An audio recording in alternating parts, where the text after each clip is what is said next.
what the customer's done here is they've done me a bag of bits for a diff, but let's get the tray. I can take that off. Got a bag of bits of the diff there. They've not really said, right, this is front diff or this is back diff. And on these diff casings, there's no filler plug anyway on there, so he would have had to stamp them or do something to mark them. So I think we're going to end up here, because I couldn't even tell you which caps go to which diff. And this is probably going to present me with a bit of a problem, really, isn't it?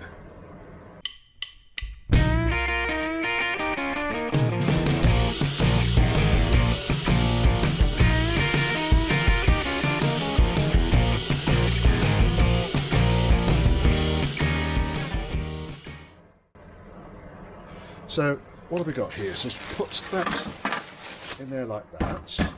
That's nice. Just tied it all together. And then we've got the pinion and bearings and a selection of bolts and a seal, which is good. There we go. One seal, dead. I can go in the rubbish bag. Where's the rubbish bag? Down there. Right, so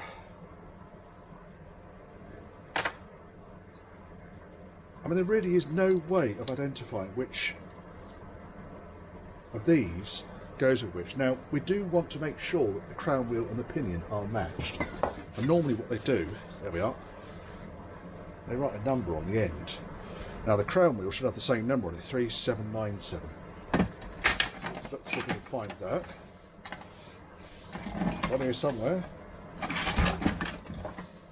3797. So we've got a matched pinion and crown wheel, but much beyond that, I couldn't tell you. So we're probably going to need to. I can probably let's just dismantle this lot, because we know this is all from, in theory, from one diff. So the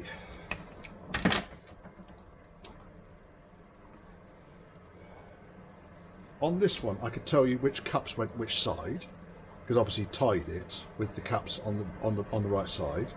The bearings are already on the shaft there.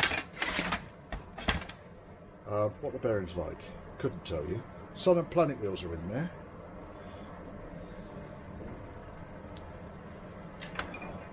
I think, yeah.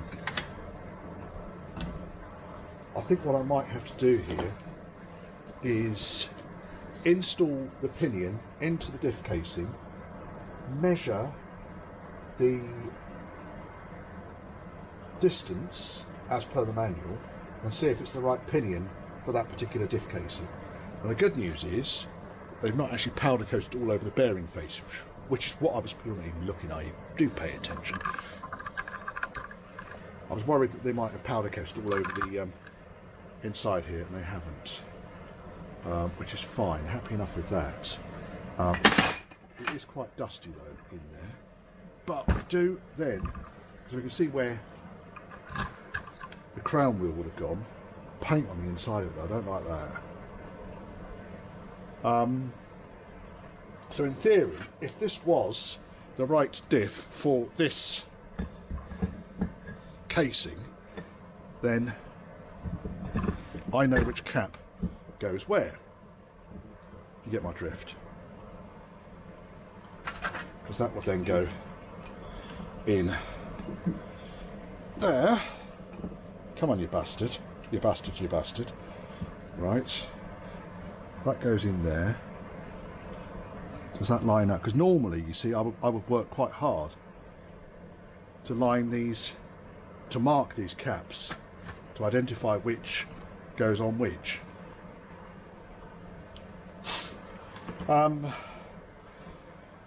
Well, we are where we are. So, like I say, I think the best approach for this is going to be to leave these assembled. What sort of wear have we got on there? No broken teeth, I don't think.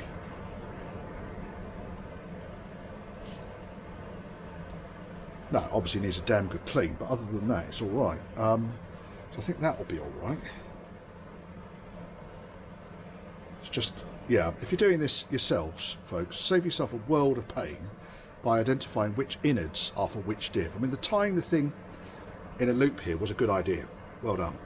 That was a good idea, because at least then I know which cap goes on which side. What I don't know is which diff goes into which case. That's the bit where kind of we might have failed a little bit here. And I think if we can work that out, we'll be fucking legends. Oh yes. Been cleaning all these up. My concern with these, unfortunately, is they are absolutely full of grit from grit blasting. Now I think the axle casings, from what the customers told me, were taped up, but you can see there, the tip of my finger, that's just all grit. Can't leave that in there, chap. So I'm going to have to knock these bearing seats out. The other concern I've got is that if they've had grit in there, they've grit blasted the face of the bearing cups. So that means the bearings need to be replaced as well, which is a pain, isn't it? Right, so let me get these out. Right, they're fairly straightforward to get out these things. All I actually need is a hammer, which is there. And then I've got a short punch. Let's get a long punch. Let's be brave, Richard. Put the long punch on the reverse side of the bearing face. And like I do with the wheel bearings, tap it out.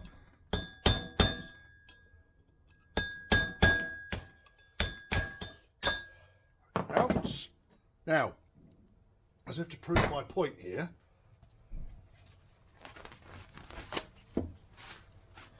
clean paper, grit from the grit blaster.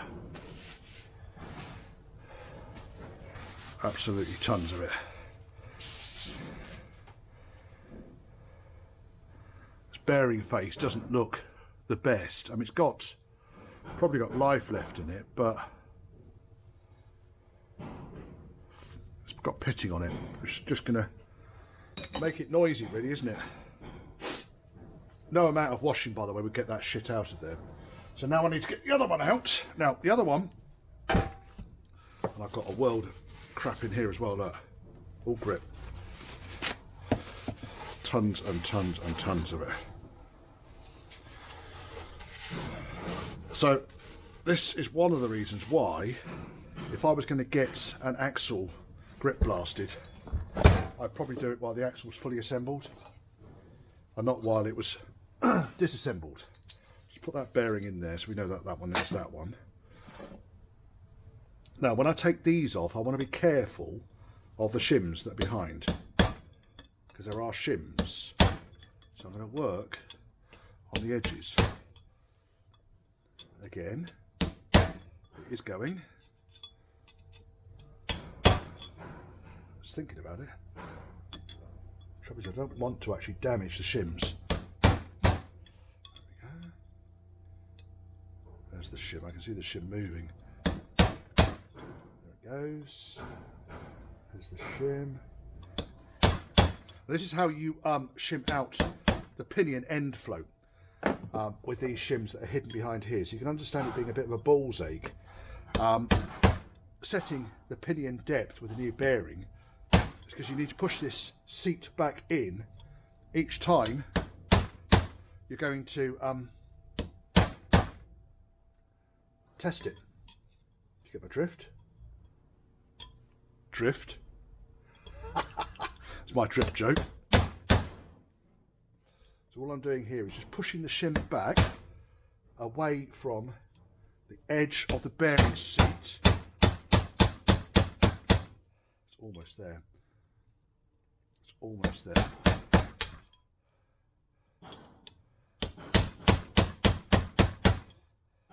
Going down quite a long way. Ow.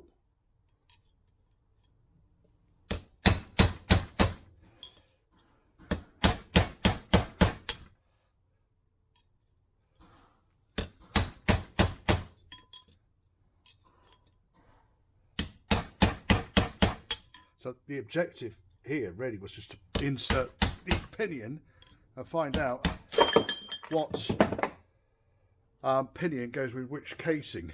As you see, we've now gone into full rebuild state again.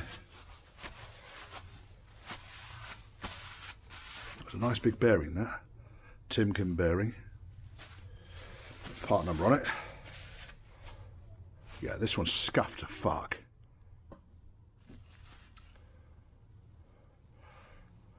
This has seen some life, this bearing. There's the shim, you see. So that's the shim that I would aim to reuse on this casing. Big bugger, isn't it? That can go there and there. But if I'm going to replace the bearing seat, I'm going to need to replace the bearing as well, which means pulling it off. Now, if we come around here, again, what you can see in here, that's what I'm talking about. See actually if that's magnetic. Where are we? No, it's not magnetic, so it's literally just blast media. Which isn't ideal, is it, folks? Let's be honest. Bearings can come out of there, shim can come out of there. This is all to do with this casing. Let's get this down here.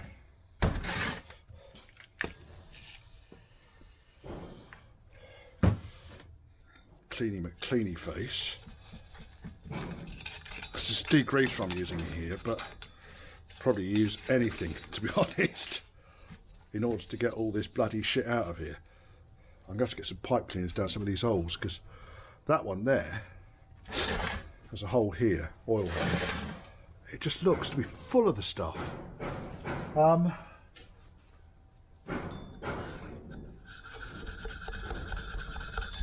Fucking is. Look at it all coming up here. It's all blast media.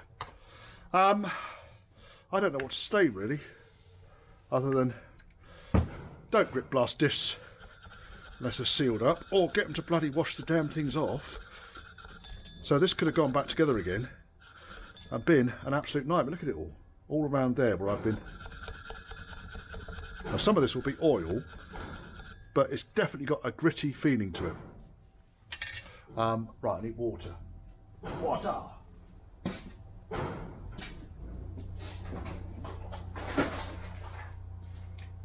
Dun, dun, dun. And probably some detergent.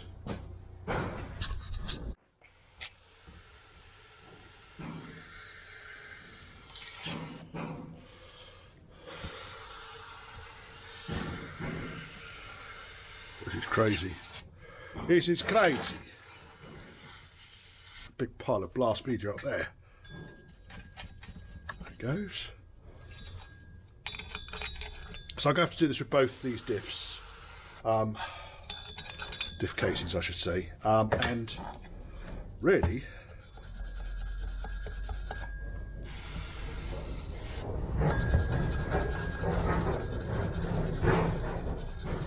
there's more coming out. If it's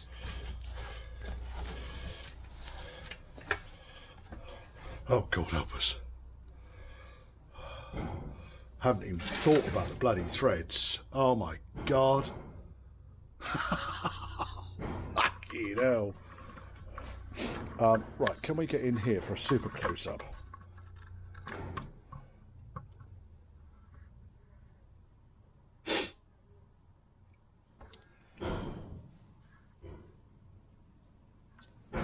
Jesus H. Right. We might struggle to go any further. Otherwise, now, let's have this. Ouch! They're not like these things. So that one goes on there. And that one goes on there.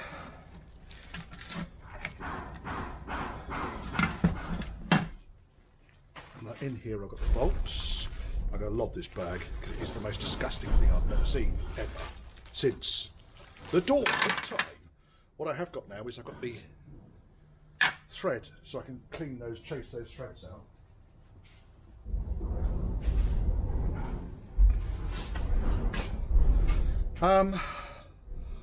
Right.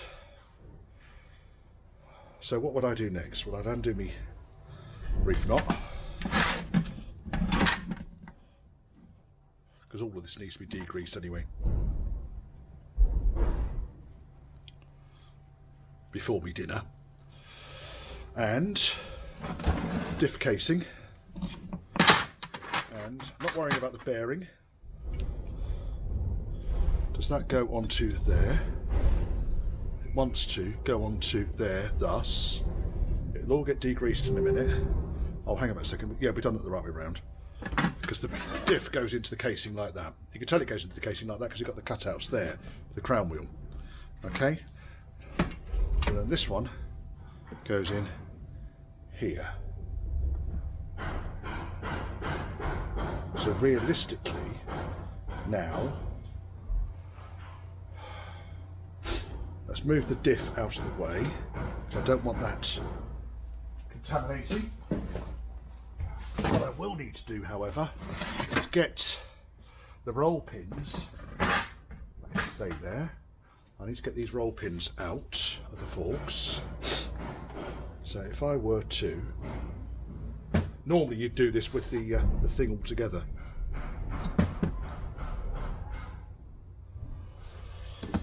I don't think it's going to happen.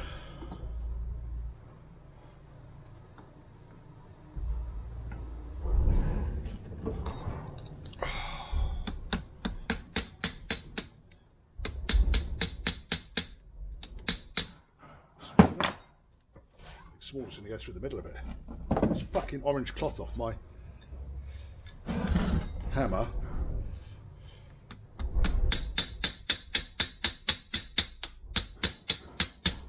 Goes. Roll pin out. And then we can take the fork off. Fork off! And then we should find at that point that this will rotate if my measurements are right. Look at my diff spanner.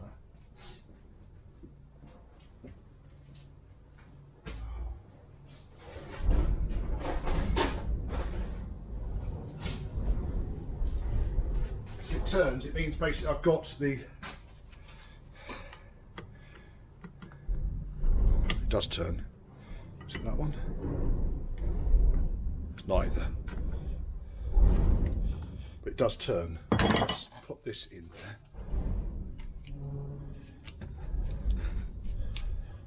So it should wind in and back out again. Now with that out entirely, you see that that one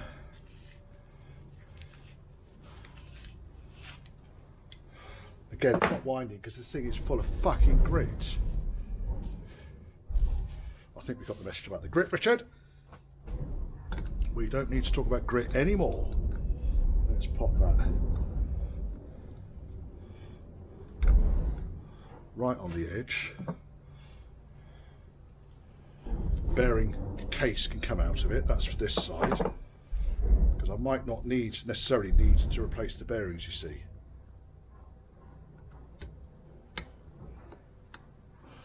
That didn't feel right to me.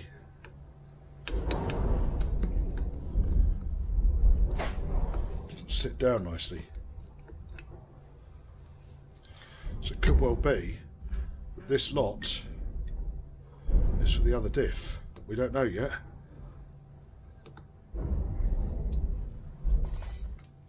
They are M12. Oh. I believe. Presuming that these bolts are actually off these diffs. The presumption is there. Metric.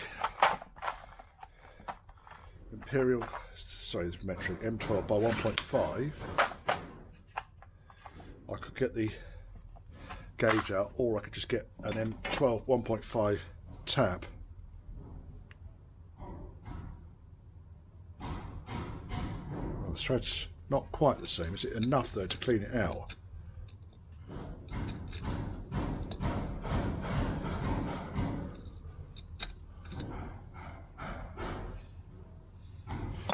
quite a lot in there. Okay, we're going to play the game like this. Let us try a different M12. I need to update my fucking tap and die sets. This one is probably a little bit more reliable. Now these are, I think these are first taps, these ones. I really need an M12 bottom tap to get in there, so I might have to just adjust this. That goes in a lot easier. So that's better. We'll try that, see what we can get out of the hole. Let's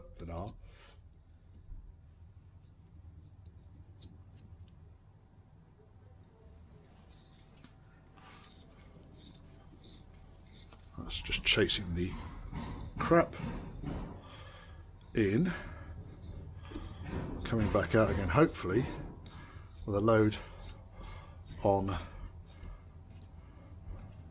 the tap.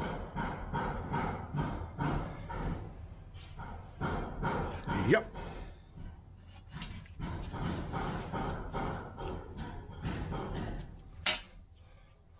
Let's do that again. I might just have to chop the end off one of these M12. I've got two of these taps. Chopping the end off. Yeah, because I'm down near the bottom of the hole now, for now. And it's, I don't know how deep it goes down. Fair way. Well, we're still going in. Let's come back out again and see what we've got on here. Could do with a better light over here. Lights above.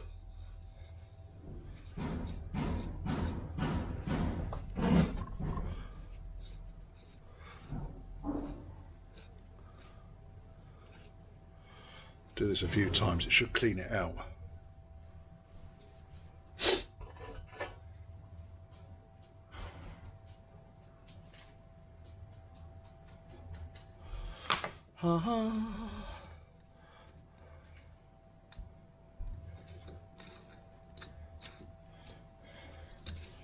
And in next week's episode of Roast My Projects, probably could still be chasing threads.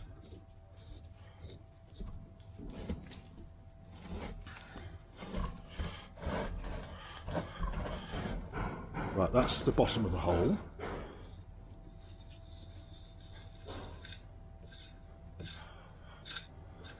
And we're still pulling tons out.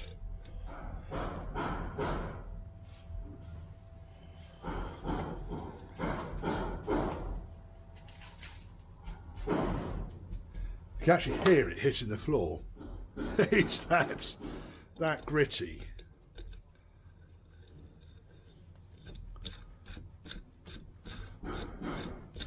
So these taps come from my 35,000-year-old Talco set. I bought this back when I had my very first Ford Anglia. And it's still going strong. In fact, I got another one, so I separated the boxes out into, this one's just metric, and the other one's just imperial. Right, we're just down to, looks like there's just the last few bits in there. And as I've got to take bearings off crush shafts and so forth, the whole thing is going to come apart because the bearing, as you saw, the bearing shell, nice big dent on it. I've got no idea how or why. I'm assuming some gibbonry.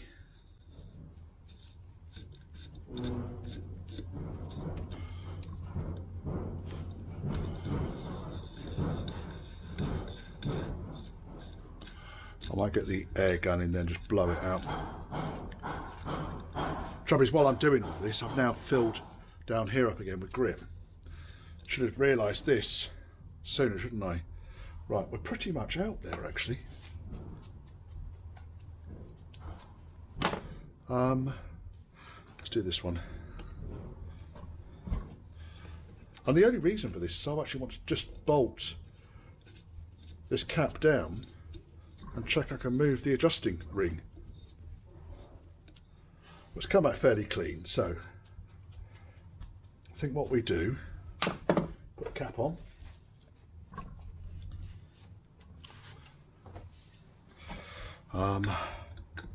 So that goes in there. Needs to go in straight. What I generally do is use the bearing cup against the back end of it. And it tells you whether everything's straight or not, because obviously the adjuster will sit flat against the bearing cup. If you're a thread out, then it's going to sit at a jaunty angle. So at least you know you're straight. Then we'll put the bearing cap on the right way round. Line it up with the two fixings, 2 bolts.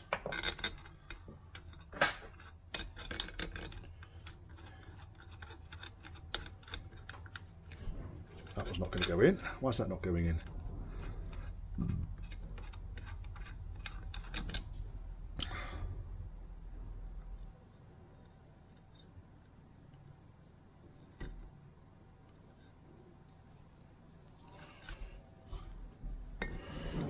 Bum, bum.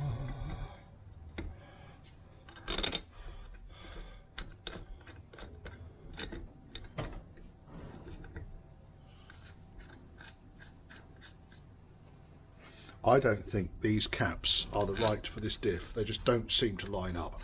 So I'll go and get the other diff and we'll see if this cap fits any better onto the other diff. Long and short, this cap fits this diff casing, the original one that I was playing with just now, much better than it fits the other one.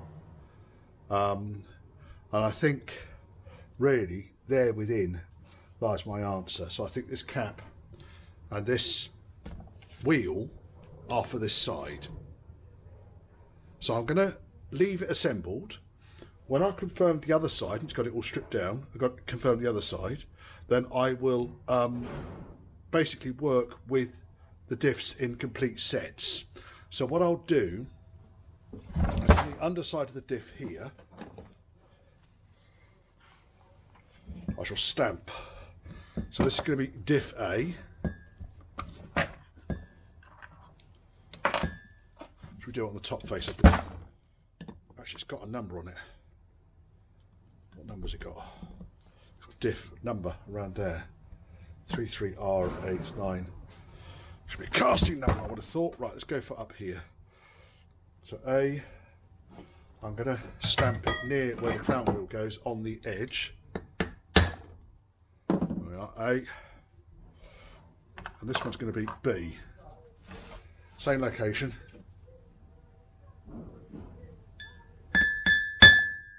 B. Right, so I'm just in case I get myself in a knickers in a twist, so I'm going to leave this cap and this cup on here. I'm going to work on the other side, then I'm going to come back, double check this diff, and when I know which parts go with which diff, then I will work as is as is appropriate. So at the moment I haven't marked any of the caps, I haven't marked any of the diffs. All I've done is mark the casing so I can identify that. So let me now do pretty much the same as what I've done on this side and confirm this side also fits. You don't need to watch, it's just unnecessary boredom. The grit in the tray is building up. Quite a lot of it, eh? Never mind. It happens.